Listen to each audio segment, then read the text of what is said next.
Hello, my friends. I'm Dr. Valeria Mendoza, a urologist and specialist in senior health. Today, we're going to have one of the most important, potentially life-saving, conversations about medical tests that are routinely ordered for adults over 70, yet can sometimes do more harm than good. These are tests you're fully entitled to question before you agree to them.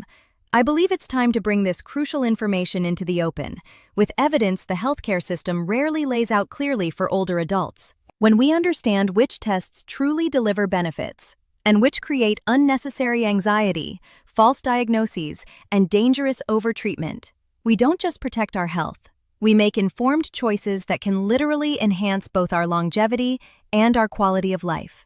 Welcome back to a space where patient advocacy takes priority over rote protocol and where informed decisions replace blind compliance. Whether you're over 70 yourself or caring for an older loved one, this may be vital for avoiding interventions that help less than they harm. Here's the uncomfortable truth I've witnessed across 25 years in geriatric urology. 5 medical tests are ordered again and again for seniors over 70, often leading to overdiagnosis, overtreatment, and serious complications. Yet 91% of doctors don't frankly discuss the risk-benefit trade-offs with their older patients. Let's go straight to the tests that concern me most. After 2.5 decades watching them harm more seniors than they help, I'm constantly asked, "Doctor, I'm 73. My physician wants to order several tests, PSA for prostate cancer, a colonoscopy, and more. I've heard some aren't necessary at my age and might even be harmful. Which ones should I question? What does the medical evidence actually say about testing after 70? This is the recurring question from confused seniors facing aggressive testing protocols, from families watching older relatives undergo procedures they may not need, and from a growing realization that more medicine isn't always better, especially once you're past 70. Stay with me for this full medical breakdown. By the end, you'll have the information to protect yourself or someone you love from avoidable harm while still maintaining appropriate care. First, a reality few clinicians state plainly. After 70, medical testing demands a completely different risk-benefit analysis than it does for younger adults. What can save lives at 50 can cause real harm at 75. Yet the system often applies the same protocols regardless of age or life expectancy. As in all geriatric medicine, individualized assessment, based on overall health, expected lifespan, and quality of life priorities, is essential. One-size-fits-all screening ignores the complex truth that aggressive intervention in older adults often worsens, rather than improves, outcomes. Now, the specific fundamentals. Which 5 tests are over-ordered in seniors over 70? Why can they be harmful at this stage of life? What does evidence really show about risks versus benefits? Most importantly, which questions should you ask before consenting? Let's start with what your doctor may not explain unless you ask.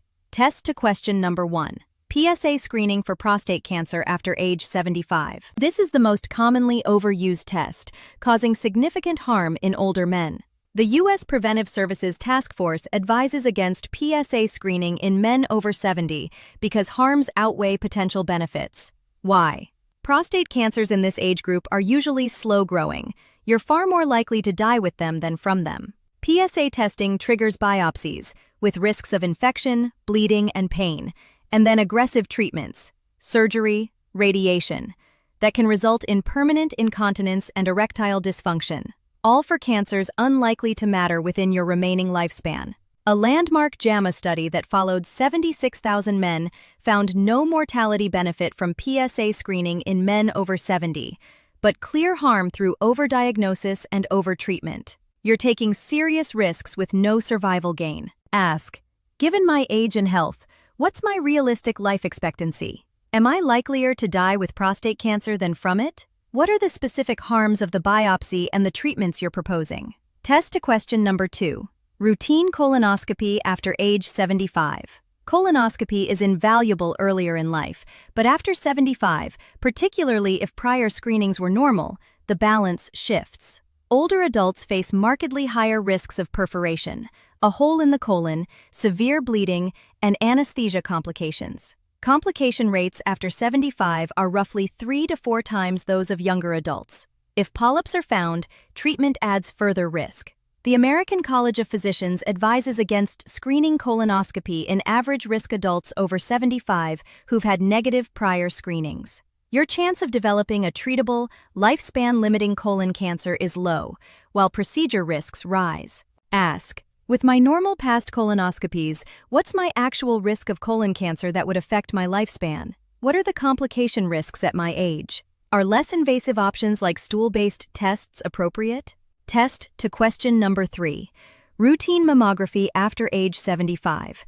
As with PSA, breast cancer screening in very elderly women frequently detects slow-growing cancers that would never cause problems within the remaining lifespan, but still leads to surgery, radiation, and chemotherapy. A JAMA internal medicine study found detection increased without improving survival, while treatments reduced quality of life. Harms aren't limited to false positive anxiety. They include the very real consequences of treating indolent disease. In older women, treatment complications are common and can shorten rather than extend life. Ask, considering my overall health, what's my realistic life expectancy? If a slow cancer is found, would treatment extend my life or simply reduce its quality? What does the evidence indicate for women my age? Test to question number 4. Aggressive diabetes screening and tight glucose targets in frail elders. Diabetes care matters, but driving hemoglobin A1C below 7.0 in frail seniors often does more harm than good by provoking dangerous hypoglycemia. Multiple studies show that intensive glucose lowering in older patients increases mortality instead of reducing it. The risks, severe lows, confusion, falls, hospitalizations, outweigh theoretical long-term gains when life expectancy is limited.